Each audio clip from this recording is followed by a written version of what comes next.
बाइपासमा के हाम्रो canteen plus hotel छ नि त साथीहरू। एउटा सानो बहिनीलाई देखेर कि कति क्लासमा पढ्छ त्यो त थाहा भएन के, एउटा बहिनीलाई देखेर कि हाम्रो चाहिँ सानो क्लासमा पढ्दाखेरिको याद आयो कि मलाई चाहिँ।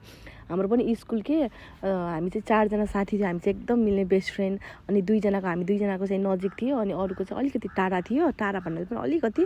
तर हाम्रो चाहिँ 4-5 पाइला हिँड्यो भने चाहिँ स्कुल आइहाल्ने के। हामीहरू चाहिँ खुब नक्कल पार्ने के स्कुलमा होइन। आमामामा त्यो तावाको गाजल के त्यो रोटी हाल्छ नि, त्यो तावाको गाजल लगाएर पुरा स्कुलमा 10 पर्ने पाउडर लगाएर पुरा पुरा नक्कल पारी जाने के। अन्त सानोमा चाहिँ एउटा मेरो साथीको कजन के के अरे आफ्नो मान्छे पढ्नेले चाहिँ मलाई मन पराउने क्या। अनि मैले पनि पुरा के चिठी हामी चाहिँ पठाइ गर्ने के। त्यतिखेरको यति धेरै याद आयो क्या। आज एउटा बहिनीलाई देखेर के यस्तो टिका गाजल लगाएर आएको क्या। अनि मलाई मेरो कहानी याद आयो कि। अनि हामी चाहिँ उसले पनि मलाई चिठी पठाउने, मैले पनि यतादेखि पठाउने के भएको होला कि। त्यति सानो भयो कि म त यति हाँस लाग्छ अहिले पनि हेर्दाखेरि के।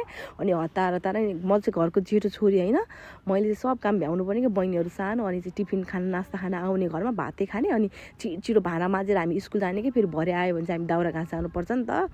आफ्नो काम छिटो भएर आएर फेरि खानासाना खाएर फेरि त्यो के गाजल पुस्यो भने फेरि त्यो तावाको गाजल लाउने क्या। त्यति बेला चाहिँ पैसा नदिने मम्मीहरूले, अनि किन्नलाई पनि नपाउने, त्यति बजार हामी चाहिँ नजाने। अनि त्यो तावाको गाजल लगाएर पुरा लिपस्टिक लगाएर 10 पर्ने खालको लिपस्टिक, अनि पुरा पाउडर लगाएर कि सेतै भएर गाजल लगाएर यहाँदेखि टिका यहाँसम्म चुने खालको टिका लगाएर यस्तो हाँसो लाग्छ कि मलाई त्यो दिनहरू सम्झिँदाखेरि पनि।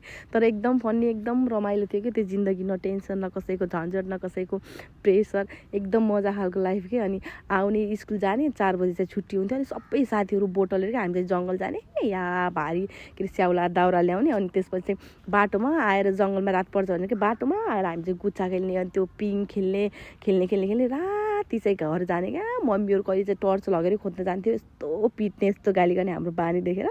अनि चाहिँ पच्चाले यस्तो रमाइलो हुन्थ्यो त्यो दिनहरू। यस्तो यति धेरै मिस गर्छु म त्यहाँ। त्यति बेलाको साथीहरू त कता गयो साथीहरू।